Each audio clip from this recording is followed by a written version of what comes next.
the Technion and Weizmann Institute, they're doing great tech education, like AIT, and the tuition is only $2,500 per year. So it's something that it becomes accessible for many people. It's not easy to be accepted, but once you do the final exam again and again and again, if you want, you'll be in. And we have a university system, not a college one. Like straight after the army, you start university, you finish your first degree. I think it's also contribute. The other thing, we have governmental supporting for high-tech industry. Like if you're just, I don't know, 22 years old, I have a great idea about something, about, I don't know, doing something on the website. You go to the government, it's very accessible, you convince them, they give you money, and they take back 25% when you succeed. So you have the, and it's really easy to get with the money. I was with some startup companies doing that process. And, okay, the other thing, I think it's something to do with the Israeli culture. Also the drawback, the chutzpah, the thinking beside the boat, giving you a solution, saying, no, we don't accept that, I don't know, building shortcuts for finding solutions. So I think that's also, there is a joke about the Jewish mother that said to her son, you can you can have whatever you want. It's either you're going to be a doctor, a lawyer, or an engineer. I think, yeah, and no other choices. But I think here in the US, you omitted the engineer. So, okay, doctor or lawyer, but engineer is the future. Like, if you're a lawyer, or if you're a doctor, or if you're, I don't know, doing insurance and all the high, the top salary earning, I think it's not for building the future, it's just for kind of maintenance, the present. Okay, and of course Israel is isolated, so it needs some commercial activities beyond borders, so through the high-tech industry and the internet, it could create that, and also the relationship with the Western world. So Dan Senor was writing The Startup Nation, and I want you to hear him speaking with American accent about the book. On a new book that looks at...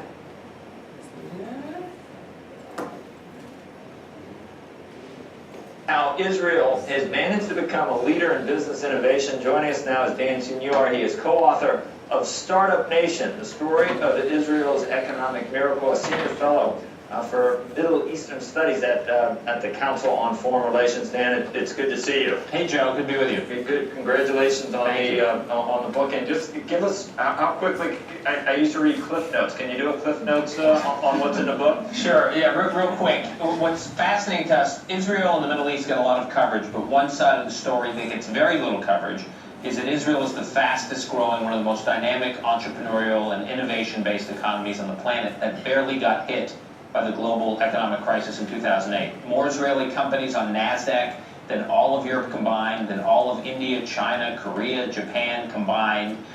More global venture capital each year going into Israel on a per capita basis than the United States, 2.5 times more than the United States, 30 times more than Europe, even in 2008 when the global economy was melting down. And so this sparked our curiosity. How have the Israelis pulled it off in the least likely of places, surrounded by enemies in a state of war since its founding, no oil, no access to regional capital or regional markets, and what can we in the West learn from it at a time that we are trying to reboot our own innovation economy and get real productivity gains, not credit bubble economic gains. And so we tried to look at the factors that have driven the Israelis, and is there anything driven their success, and is there anything prescriptive for us? Yeah, we know about iScar, and Becky knows about iScar from from Buffett. That was one of the greatest managed companies and innovators he had ever seen.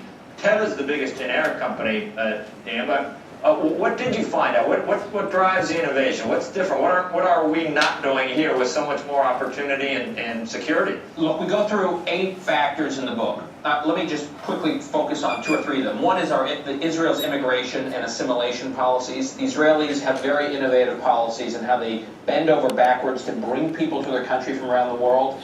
Israeli prime ministers run for office talking about how many immigrants they're going to get into the country. They don't view immigration as a burden, and they have some very innovative policies for assimilating them. Civilian research and development, they spend more as a percentage of their economy on R&D than any country in the world, and they have some very innovative ways for how they actually make that R&D funding matter. It's not just about spending, it's about how you make it matter for the startups and the companies using it. And the role of the military, Joel. Joe, is like amazing. These young 18-year-olds go into the military when they finish high school. Males serve for 3 years, females serve for 2 years. They get the most incredible leadership and entrepreneurial experience in the battlefield, and the entire economy knows how to read a military resume. Investors, CEOs of companies, when these guys come out of the military, they know how to integrate them and their battlefield experience into the economy. And the U.S. does not know how to do that. And we look at how we could better integrate our soldiers and Marines serving in places like Iraq and Afghanistan, coming back with incredible experience and getting them to work. We don't know how to do that today. Hey, Dan, real quickly, is part of this because of the size? I mean, Israel's a nation about the size of New Jersey. You've got that issue. You've got the fact that it's such a young country. They're still looking for immigrants to come in. Is there a tipping point where all of that changes? I don't think so. I mean, I think what is driving it is this sense of resilience. It's sort of a national ethos more than anything about survival, about, you know, startups, these entrepreneurs in Israel were taking unbelievable pay cuts, working next to nothing during the global meltdown because venture capital was drying up, and they just wouldn't give up, I think, in a way that their peers were giving up around the world. During wartime, they stay open. You mentioned Buffett and Iskar. I mean, that's an amazing story. Katyusha rockets were flying right near the factories of the Iskar headquarters as Buffett was making his decision about whether or not to go through with the deal. The CEO of Iskar called Buffett and said, Warren, I want you to know, we interview him. We interview a number of these interesting characters, and it's through their eyes that we talk, you know, tell these stories. He called Buffett and said, Warren, I want you to know for our customers, there will be no war. What he meant to say is for his customers around the world, we won't be late on one single shipment, no matter what we do, no matter what bombs are blowing up. It is this sense of no matter what you throw at us, the Israelis argue, we will survive. And I think it's that ethos of survivability that we really try to explore and dig into and explain and see how some of that can be transferred here. That is the key driver. Dan, is the Israeli government pro-business, pro-free market, pro-capitalism? Do you see us actually not heading that way, but maybe heading in the opposite direction? It's funny. I feel that the U.S. government and the Israeli government are moving in opposite directions. The Israeli government was founded in I would say, neo-socialist roots, and the government meddled, and the economy was in terrible shape for much of the country's life. And it's really only in the last 10 or 15 years, particularly in the early 2000s when Prime Minister Netanyahu was then Finance Minister Netanyahu, engaged in a number of reforms and privatizations that loosened up the economy and was a big factor. And he's obviously committed to moving more and more in that direction. The U.S. is moving in the opposite direction.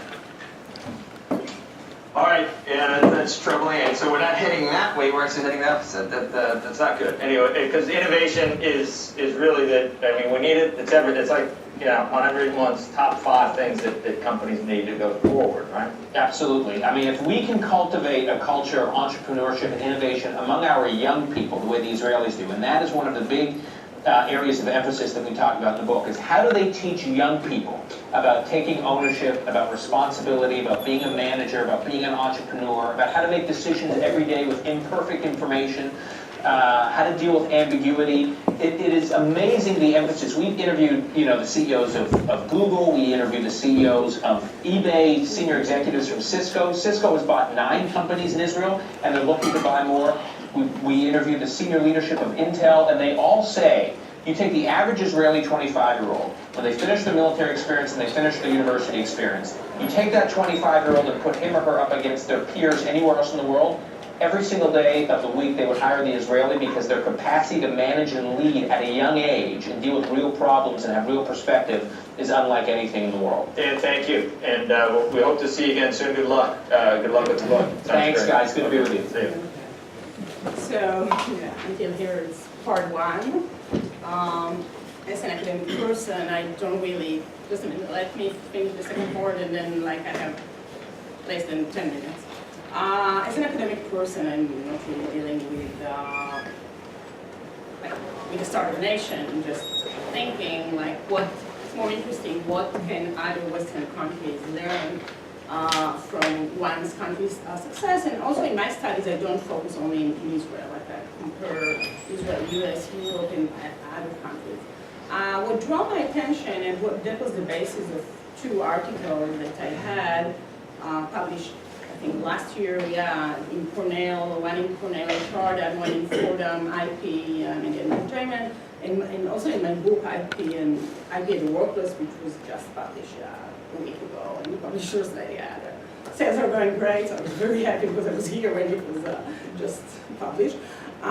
So I'm more curious about what can be learned academically from this comparative. So I know innovation is a big thing in the US, like Obama and President Obama, yeah, take innovation and said that's the most important thing for growth, for welfare. And he was creating this committee of the US Department of Commerce study.